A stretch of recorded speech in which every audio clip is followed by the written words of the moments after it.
Hello everyone! To this mini vlog, samahan nyo akong magluto ng chicken puttanesca.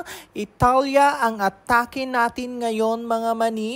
Ayan, ilagay na natin ang butter. Ayan, ikot-ikutin natin. Pwede pa natin tayong kumanta dyan ng ikot-ikot lang. Ganun. O, diba mga mani? And then ilagay na natin ang manok. Any kind of part of chicken pwedeng gamitin mga mani. Lagyan natin ng lemon o calamansi. Pasok na pasok yan. And then, paprika at saka paminta na Morgana para mas lalo siyang masarap at saka konting asin. Igisa-gisa natin ng mabuti. Ayan, ganyan lang mga mani. Halu-haluin natin ng bonggang-bongga at saka ilagay na natin ang bawang sibuyas. Alam nyo yan, para mas lalo siyang masarap. And then ilagay na natin ang tomato paste or tomato sauce.